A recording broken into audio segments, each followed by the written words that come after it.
యొక్క అనుగ్రహం ఉంటేనే మనం అమ్మవారి యొక్క నామాన్ని పలకగలుగుతాం. ఇది రహస్యం. ఇంతకుముందు నేను చెప్పిన మొదట్లోనే చెప్పిన ఏమి చెప్పిన అంటే రూపాయి ఖర్చు లేకుండా అమ్మవారు పొందేటటువంటి మార్గం ఉన్నదా అంటే ఉన్నది. ఏం చెప్పిన ఏమిటి అది అంటే నాలుకను అదుపు చేసుకోవచ్చు. నాలుకను అదుపు చేసుకోవచ్చు. ఎవరి గురించి చెడుగా మాట్లాడకూడదు. అవసరం లేని విషయాన్ని మాట్లాడకూడదు.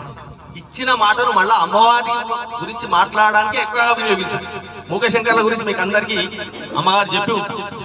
ఆమె ఒక్కసారి అమ్మవారిని స్తుతించిన తర్వాత అమ్మవారు కనిపించి నీకేం కావాలి అంటే నిన్ను స్తుతించినటువంటి నాలుకతో మరొక మాట నేను పలకలేనమ్మా, నా మాటను వృద్ధి చేసుకో.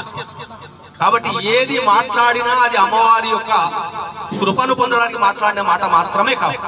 జపోజల్ప శిల్పం సకలమపి ముద్రా విరచన గతి ప్రాదక్షిణ్య క్రమణమశనాద్యాహుతి విధి ప్రణామ సంవేష సుఖమఖిలమాత్మార్పణ దృష సపర్యాయ చదివి ఉంటారు. ఏ పని చేసినా అమ్మవారి యొక్క సేవలో భాగమే అనే అభిప్రాయం మనకు ఉన్నప్పుడు మన జన్మ ధన్యమైపోయింది.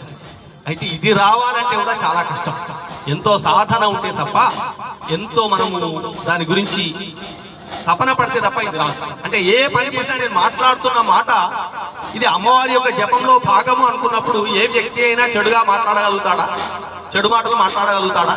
అంటే మనం ఉదయం లేచినప్పటి నుంచి పడుకునే వరకు ఒక్క మాట కూడా మనము అసత్యము కానీ, అధర్మము కానీ, అక్రమము కానీ, అన్యాయము కానీ, ఇతరుల మనసుకు బాధ కలిగించేటటువంటి మాట్లాడకుండా ఉంటే ఆ మాట మంత్రం అవుతుంది. ఇది లేనప్పుడు మాట మాటనే అవుతుంది, అది శబ్దజాలమే అవుతుంది తప్ప దానికి ఏ విలువ ఉండదు. అదేవిధంగా మనం నడుస్తున్నటువంటి నడక అమ్మవారికి ప్రయత్నం చేస్తున్నాం అనేటటువంటి భావన ఉన్నప్పుడు అణువులో భగవంతుడు మనం చూడగలుగుతాం.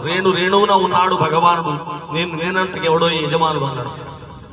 కాబట్టి మన నడక అమ్మ వైపే ఉండాలి, మన మాట అమ్మ వైపే ఉండాలి, మన స్మరణ అమ్మ వైపే ఉండాలి. అప్పుడు జీవితం ధన్యమవుతుంది. కనుక మాటను ముందు మనం అదుపులోకి తీసుకోగలిగితే మిగతా అన్ని అదుపులోకి వస్తాయి. అయితే లలిత సహస్రనామ పారాయణం చేయడం ఎందుకు విశిష్టమైనది అంటే దీంట్లో అనేకమైనటువంటి మంత్ర రహస్యార్థాలు, ప్రతి నామంలో కూడా ఒక బీజాక్షరం నిబిడీకృతమైంది.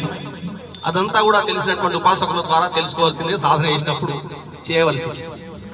తర్వాతకు అమ్మవారి రూపవైభవం, అమ్మవారు అవతరించినప్పుడు చిదగ్నిగుండ సంభూత దేవకార్య సముచిత ఉద్యద్భాం సహస్రాభా చతుర్బాహు సమన్విత రాగ స్వరూప పాషాఢ్య క్రోధాకార అంకుశోచల అమ్మవారి యొక్క రూపం.